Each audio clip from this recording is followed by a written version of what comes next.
साथीहरू नमस्कार। आज म सुदूर आवाजको युट्युब च्यानलमा लोकसेवा आयोग अन्तर्गत प्राविधिक सहायक प्रासको सेट 1 ल्याएर उपस्थित भइसकेको छु, जसमा लोकसेवा आयोगले सोध्न सक्ने 50 अति बहुवैकल्पिक प्रश्नोत्तरहरू समावेश रहेका छन्।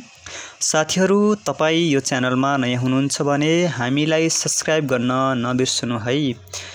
तपाईको एक सब्स्क्राइब नै हाम्रो लागि प्रेरणा हो र आगामी दिनमा पनि थप प्रश्न सेट ल्याउन उत्प्रेरित गर्नेछ। यदि तपाईलाई पीडीएफ चाहिएमा कमेन्ट गर्नुहोला, नभए डिस्क्रिप्सनमा राखिएको इमेलमा हामीलाई मेसेज गर्न सक्नुहुनेछ। सो साथीहरू, आउनुहोस् आजको प्रास सेट 1 सुरु गरौँ है। प्रश्न नम्बर 1 रहेको छ, दुनियाँका छोरालाई पढ्न पाठशाला चाहिन्छ, यो कसको भनाइ हो? प्रश्न पुनः एकपटक, दुनियाँका छोरालाई पढ्न पाठशाला चाहिन्छ, यो भनाइ कसको हो? यसको सही उत्तर हो रणदीप सिंह। त्यसैगरी प्रश्न नम्बर 2, मनासलु हिमाल नेपालको कुन जिल्लामा अवस्थित छ? प्रश्न पुनः एकपटक, मनासलु हिमाल नेपालको कुन जिल्लामा अवस्थित छ?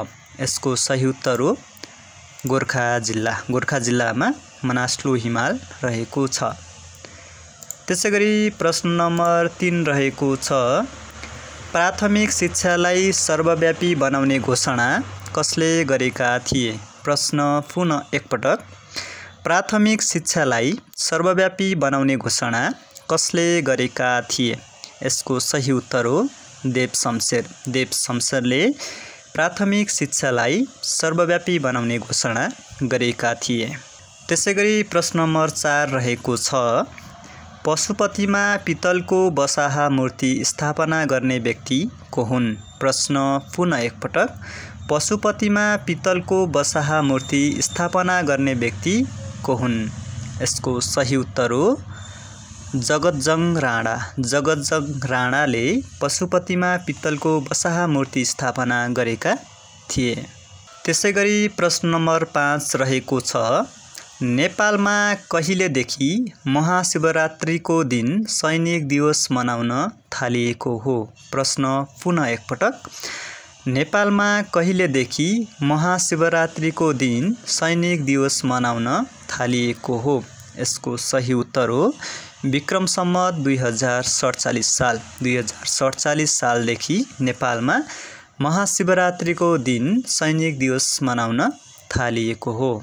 त्यसैगरी प्रश्न नम्बर 6 रहेको छ, काठमाडौँ र भादगाउँमा वीरधाराको व्यवस्था कसले गरेका थिए? प्रश्न पुनः एकपटक, काठमाडौँ र भादगाउँमा वीरधाराको व्यवस्था कसले गरेका थिए? यसको सही उत्तर हो वीर शमशेर। वीर शमशेरले काठमाडौँ र भादगाउँमा वीरधाराको व्यवस्था गरेका थिए। त्यसैगरी प्रश्न नम्बर 7 रहेको छ, सरकारी कामकाजको भाषा नेपाली हुने भनेर निर्णय कहिले गरिएको थियो? प्रश्न पुनः एकपटक, सरकारी कामकाजको भाषा नेपाली हुने भनेर कहिले निर्णय गरिएको थियो? यसको सही उत्तर हो विक्रम सम्वत 2021 साल वैशाख 2 गते। त्यसैगरी प्रश्न नम्बर 8 रहेको छ, राष्ट्रिय अनौपचारिक शिक्षा परिषदको अध्यक्ष को हुन्छ? प्रश्न पुनः एकपटक, राष्ट्रिय अनौपचारिक शिक्षा परिषदको अध्यक्ष को हुन्छ? यसको सही उत्तर हो शिक्षा मन्त्री। शिक्षा मन्त्री राष्ट्रिय अनौपचारिक शिक्षा परिषदको अध्यक्ष हुने गर्दछ। त्यसैगरी प्रश्न नम्बर 9 रहेको छ, राष्ट्रिय शिक्षा आयोग 2049 अनुसार कतिवटा कार्यटोली गठन भएका थिए? प्रश्न पुनः एकपटक, राष्ट्रिय शिक्षा आयोग 2049 अनुसार कतिवटा कार्यटोली गठन भएका थिए? यसको सही उत्तर हो 9 वटा कार्यटोली गठन गरिएका थिए। त्यसैगरी प्रश्न नम्बर 10 रहेको छ, राष्ट्रिय शिक्षा आयोगको प्रतिवेदन 2049 पुनर्गठन हुँदा नेपालका शिक्षा मन्त्री को थिए? प्रश्न पुनः एकपटक, राष्ट्रिय शिक्षा आयोगको प्रतिवेदन 2049 पुनर्गठन हुँदा नेपालका शिक्षा मन्त्री को थिए? यसको सही उत्तर हो रामहरि जोशी। रामहरि जोशी नेपालका शिक्षा मन्त्री रहेका थिए। त्यसैगरी प्रश्न नम्बर 11 रहेको छ, नेपालको संविधान 2072 को धारा कतिमा बालबालिका सम्बन्धी हकहरू उल्लेख गरिएको छ? प्रश्न पुनः एकपटक, नेपालको संविधान 2072 को धारा कतिमा बालबालिका सम्बन्धी अधिकारहरू उल्लेख गरिएको छ? यसको सही उत्तर हो धारा 39 मा बालबालिका सम्बन्धी अधिकारहरू उल्लेख गरिएको छ। त्यसैगरी प्रश्न नम्बर 12 रहेको छ, नेपालको संविधान 2072 अनुसार राष्ट्रिय शिक्षा परिषदको अध्यक्ष को हुने व्यवस्था छ? प्रश्न पुनः एकपटक, नेपालको संविधान 2072 अनुसार राष्ट्रिय सुरक्षा परिषदको अध्यक्ष को हुने व्यवस्था रहेको छ? यसको सही उत्तर हो प्रधानमन्त्री। प्रधानमन्त्री राष्ट्रिय सुरक्षा परिषदको अध्यक्ष हुने व्यवस्था नेपालको संविधान 2072 मा उल्लेख गरिएको छ। त्यसैगरी प्रश्न नम्बर 13 रहेको छ, विशेष शिक्षालाई अभियानको रूपमा सञ्चालन गर्नुपर्ने भनी कुन आयोगले सिफारिस गरेको थियो? प्रश्न पुनः एकपटक, विशेष शिक्षालाई अभियानको रूपमा सञ्चालन गर्नुपर्ने भनी कुन आयोगले सिफारिस गरिएको थियो? यसको सही उत्तर हो राष्ट्रिय शिक्षा आयोग 2049। राष्ट्रिय शिक्षा आयोग 2049 ले विशेष शिक्षालाई अभियानको रूपमा सञ्चालन गर्न सिफारिस गरिएको थियो। त्यसैगरी प्रश्न नम्बर 14 रहेको छ, राष्ट्रिय शिक्षा आयोगका अनुसार विद्यालय शिक्षाको संरचना कस्तो थियो? प्रश्न पुनः एकपटक, राष्ट्रिय शिक्षा आयोगका अनुसार विद्यालय शिक्षाको संरचना कस्तो रहेको थियो? यसको सही उत्तर हो 5+3+2+2 विद्यालय शिक्षा रहेको थियो। त्यसैगरी प्रश्न नम्बर 15 रहेको छ, खुल्ला निम्न माध्यमिक विद्यालयमा दैनिक कति घण्टा सम्पर्क कक्षा हुने गर्दछ? प्रश्न पुनः एकपटक, खुल्ला निम्न माध्यमिक विद्यालयमा दैनिक कति घण्टा सम्पर्क कक्षा हुने व्यवस्था रहेको छ? यसको सही उत्तर हो दैनिक 2 घण्टा हुने गर्दछ। त्यसैगरी प्रश्न नम्बर 16 रहेको छ, सबैका लागि शिक्षा कार्यक्रमका कतिवटा लक्ष्य रहेका थिए? प्रश्न पुनः एकपटक, सबैका लागि शिक्षा कार्यक्रमका कतिवटा लक्ष्य रहेका थिए? यसको सही उत्तर हो 3वटा लक्ष्य रहेका थिए। EFA का 3वटा लक्ष्य रहेका थिए। त्यसैगरी प्रश्न नम्बर 17 रहेको छ, विद्यालय क्षेत्र सुधार योजना दिएका मध्ये कुन निकायबाट स्वीकृत भएको थियो? प्रश्न पुनः एकपटक, विद्यालय क्षेत्र सुधार योजना दिएका मध्ये कुन निकायबाट स्वीकृत भएको थियो? यहाँ दिएका भन्नाले शिक्षा मन्त्रालय, नेपाल सरकार, शिक्षा विभाग, पाठ्यक्रम विकास केन्द्र। यसको सही उत्तर हो शिक्षा मन्त्रालयबाट स्वीकृत गरिएको थियो। त्यसैगरी प्रश्न नम्बर 18 रहेको छ, विद्यालय क्षेत्र विकास योजनाले हिमाली तथा दुर्गम क्षेत्रमा कतिवटा घुम्ती विद्यालय सञ्चालन गरेको थियो? प्रश्न पुनः एकपटक, विद्यालय क्षेत्र विकास योजनाले हिमाली तथा दुर्गम क्षेत्रमा कतिवटा घुम्ती विद्यालय सञ्चालन गरेको थियो? यसको सही उत्तर हो 10वटा घुम्ती विद्यालय सञ्चालन गरेको थियो। त्यसैगरी प्रश्न नम्बर 19 रहेको छ, राष्ट्रिय प्रारम्भिक कक्षा पढाइ कार्यक्रम कति वर्षका लागि तय गरिएको थियो? प्रश्न पुनः एकपटक, राष्ट्रिय प्रारम्भिक कक्षा पढाइ कार्यक्रम कति वर्षका लागि तय गरिएको थियो? यसको सही उत्तर हो सुरुमा 5 वर्षका लागि तय गरिएको थियो। अहिले समय थप भएको छ। त्यसैगरी प्रश्न नम्बर 20 रहेको छ, प्राविधिक शिक्षा तथा व्यावसायिक तालिम सभामा जम्मा कति सदस्य रहन्छन्? प्रश्न पुनः एकपटक, प्राविधिक शिक्षा तथा व्यावसायिक तालिम सभामा जम्मा कति सदस्य रहन्छन्? यसको सही उत्तर हो 23 जना सदस्य रहन्छन्। सभामा चाहिँ 23 जना सदस्य रहने व्यवस्था गरिएको छ। त्यसैगरी प्रश्न नम्बर 21 रहेको छ, स्विस सहयोग नियोगको आर्थिक सहयोगद्वारा सञ्चालित प्राविधिक शिक्षालय कुन हो? प्रश्न पुनः एकपटक, स्विस सहयोग नियोगको आर्थिक सहयोगद्वारा सञ्चालित प्राविधिक शिक्षालय कुन हो? यसको सही उत्तर हो जिरी प्राविधिक शिक्षालय। पुनः एकपटक, जिरी प्राविधिक शिक्षालय चाहिँ स्विस सहयोग नियोगको आर्थिक सहयोगमा सञ्चालित प्राविधिक शिक्षालय हो।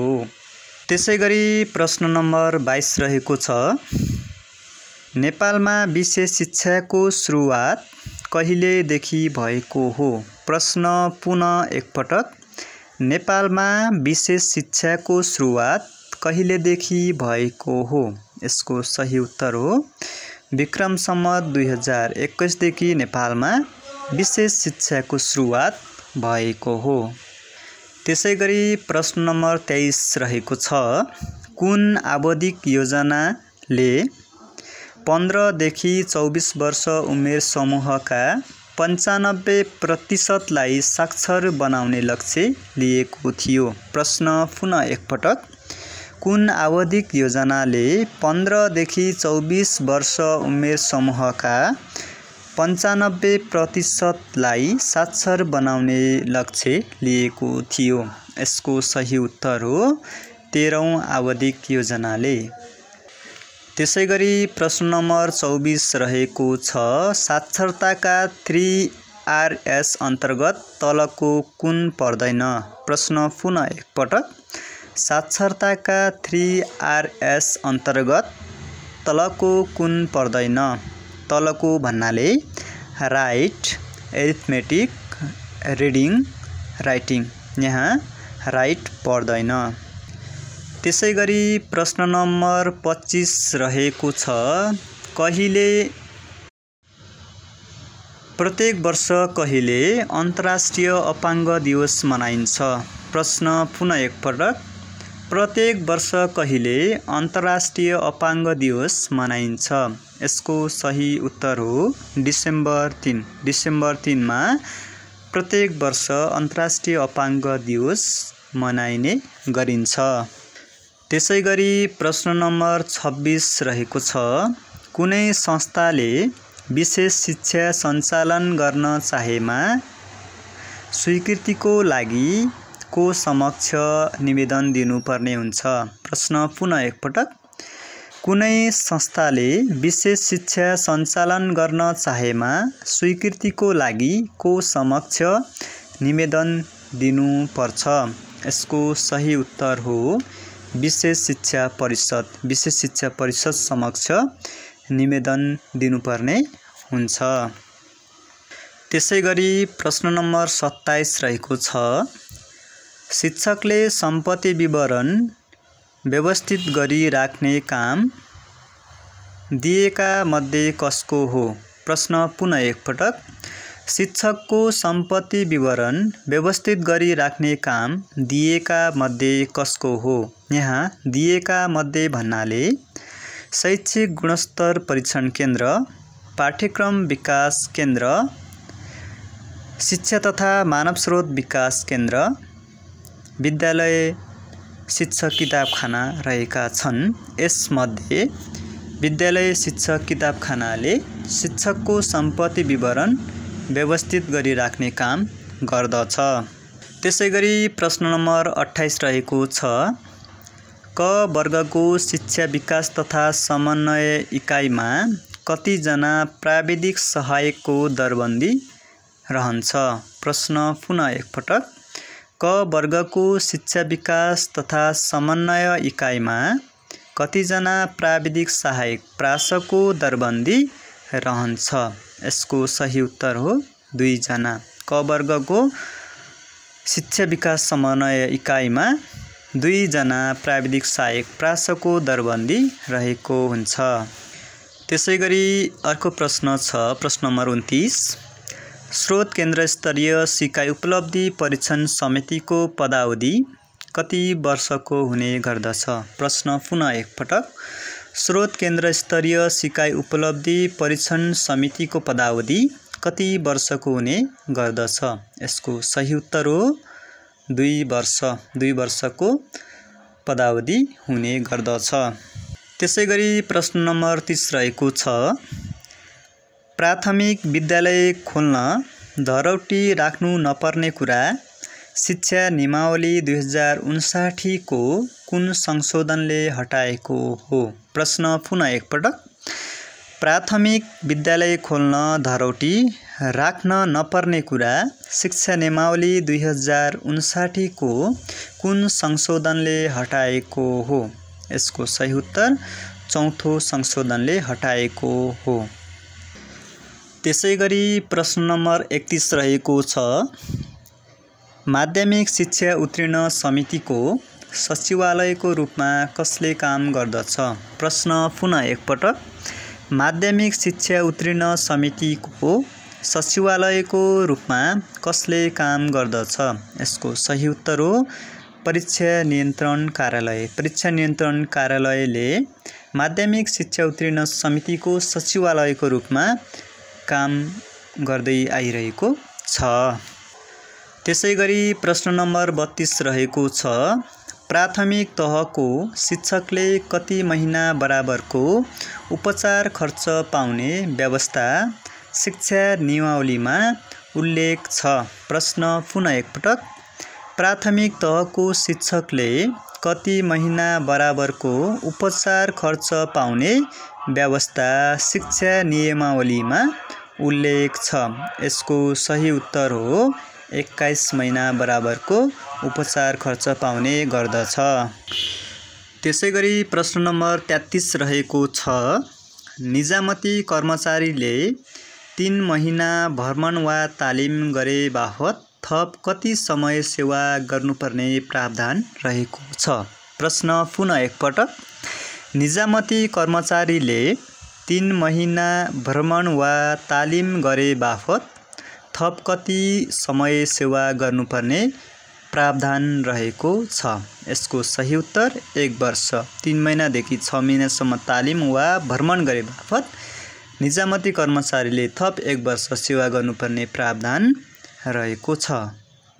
त्यसैगरी प्रश्न नम्बर 34 रहेको छ, घुम्ती विद्यालय सञ्चालन गर्न कसले सिफारिस गर्दछ?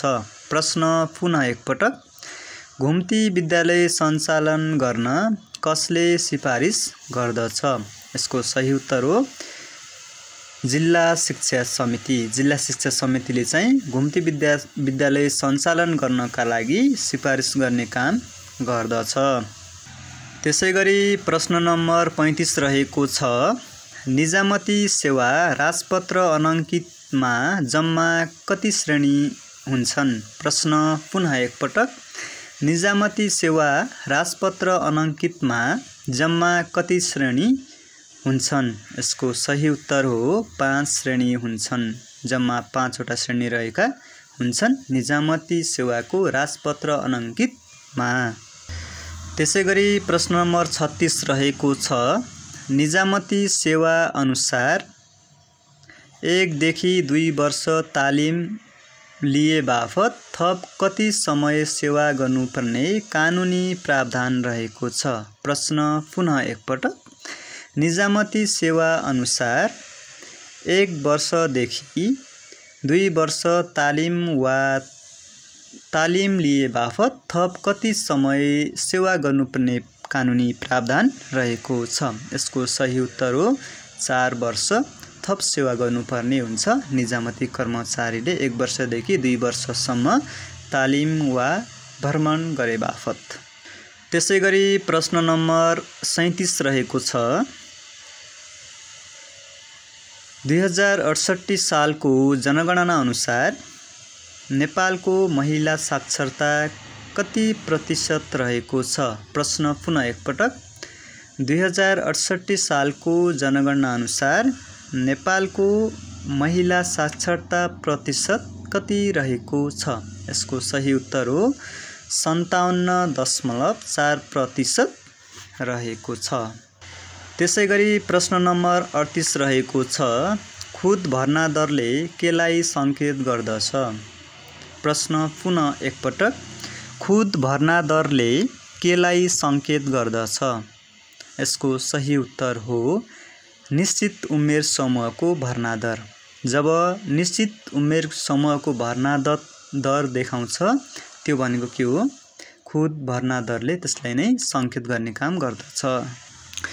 त्यसैगरी प्रश्न नम्बर 39 रहेको छ राष्ट्रिय पाठ्यक्रम प्रारूपले कक्षा 8 को परीक्षा कसले सञ्चालन गर्नुपर्ने उल्लेख गरिएको छ?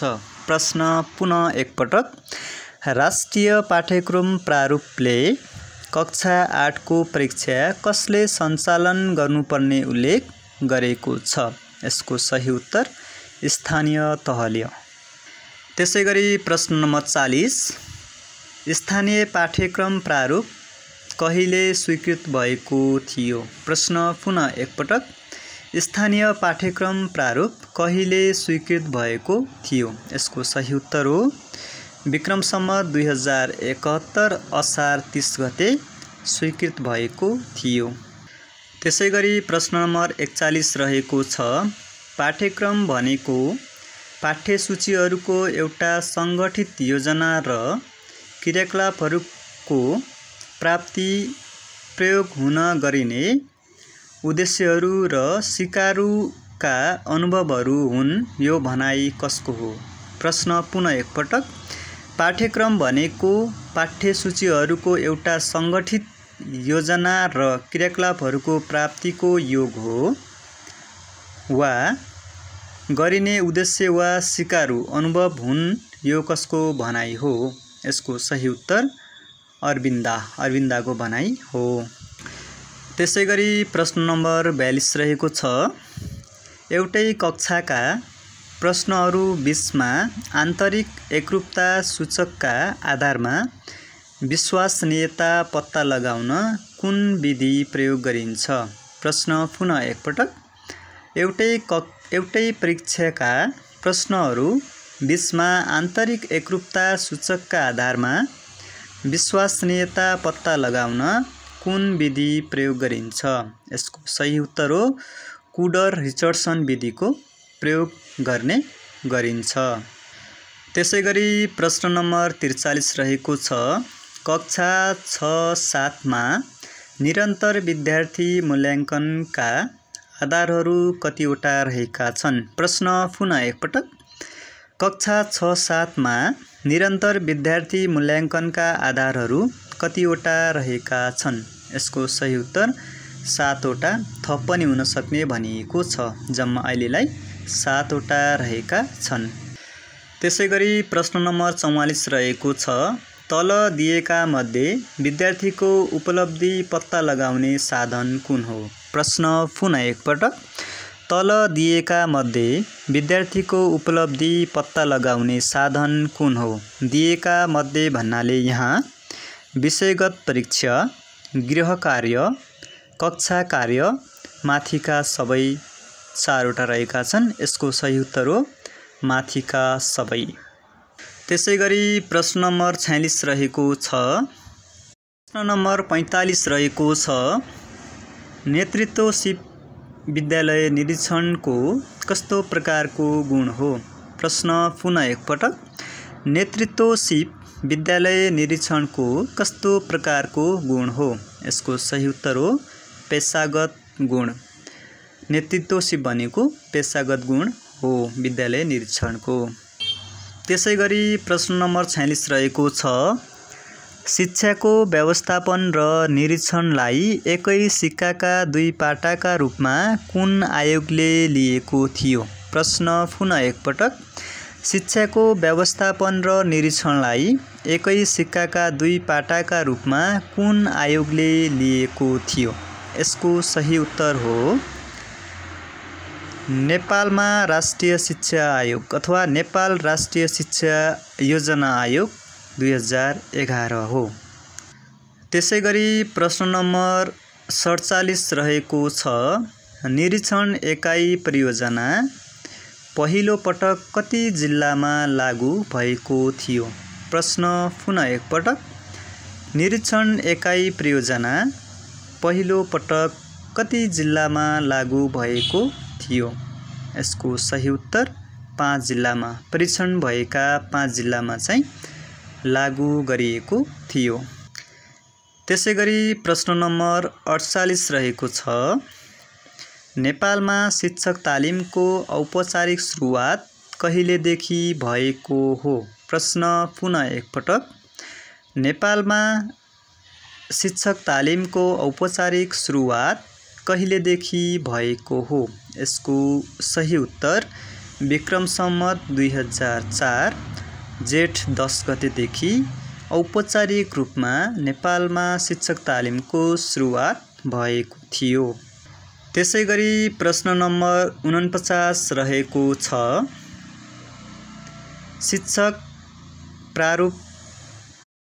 शिक्षक सक्षमता प्रारूप कहिले पारित भएको थियो? प्रश्न एकपटक पुनः सुन्नुहोस्, शिक्षक सक्षमता प्रारूप कहिले पारित भएको थियो? यसको सही उत्तर हो विक्रम सम्वत 2072 चैत्र 3 गते पारित भएको थियो।